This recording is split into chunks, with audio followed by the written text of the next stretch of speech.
Well, me thinks that Vladimir Putin is might be losing control in Russia or something, or he's feeling a squeeze from the sanctions or something, because this is highly unusual. Actually, raised some eyebrows in Russia. He's the 15th most wealthy man in Russia. He controls a lot of Citronics, 62% shares of Systema, and he's the owner of Citronics. He's got a master's degree in chemistry and economics.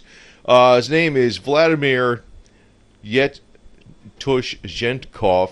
I think I'm saying that right. I don't know. But anyway, what's unusual about this deal is they've basically, it's reminiscent of what happened to Mikhail Gordakovsky about a decade or so ago. He was charged with, that was actually, he had that free Gordakovsky website for a while. He was released in 2013, but he spent a decade in jail over tax evasion.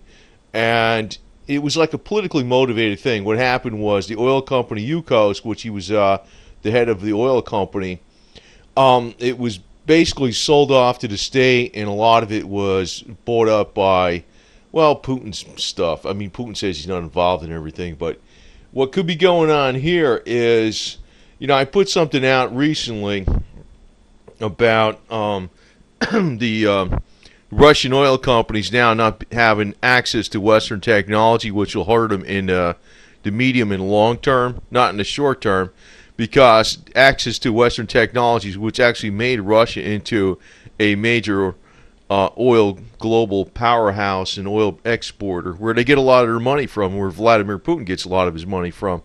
So anyway, September 2014, Russian investigators placed Vladimir Yevtushenkov under house arrest, accusing him of money laundering in connection with the acquisition of shares in the oil producer Bashneft. So, but the thing is, it surprised the hell out of people in Russia, because he's the 15 largest 15 wealthiest Russian citizens, and actually Systema owns this. It's actually in other areas besides telecommunications, basically. It's a major conglomerate, and he owns 62% of the shares in it. So, anyway, it looks like, what this is smelling, though? Like that Vladimir Putin is actually losing grip or something. I think he's feeling the pressure from too many angles. It's like he's concentrating on foreign politics with the Ukraine, trying to get a small portion of Ukraine. He got the Crimea, whatever it is. But at the same time, he's feeling the crunch, and I think he's feeling the crunch economically with the sanctions, and also with what's going on with not allowing, what should I say, people to the United States or the West to give them technology anymore. So, anyway,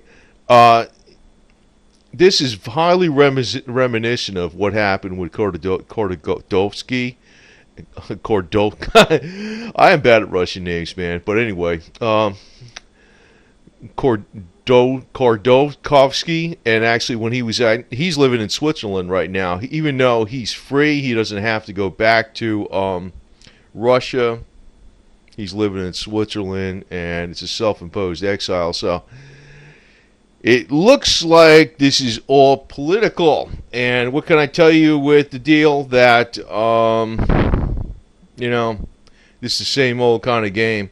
And, this is actually reminding me that Vladimir Putin is getting pretty damn dangerous, because it's almost like he's getting boxed in a corner, and he's lashing out at things and people around him to grab more, because he's feeling the pinch.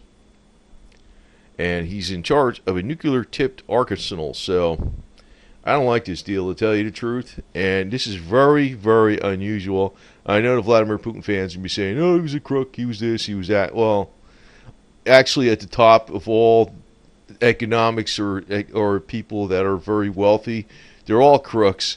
But for some reason, it seems to be highly politically motivated.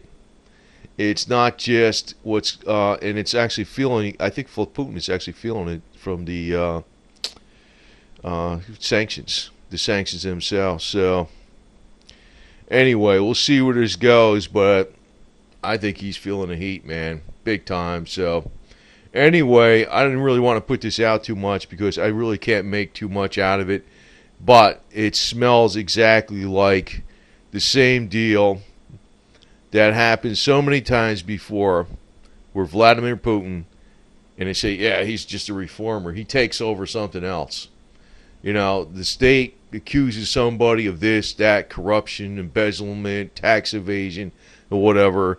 Then the state takes over things, auctions it up, and then it gets sold at rock bottom fire sale prices, and they take the best assets, and that's basically what happens over and over again. That's what happened with the Yukos. So, anyway, and I think Vladimir Putin's feeling the pinch. So, this guy ain't going down, man. He's never going down. Vladimir Putin, forget about it. So, you cheerleaders in the West, you better be beware, because it's like the rat is in the corner, and he don't like it when he's losing money, I guess. So he's got to grab something from somebody else around him. That's what it's looking like.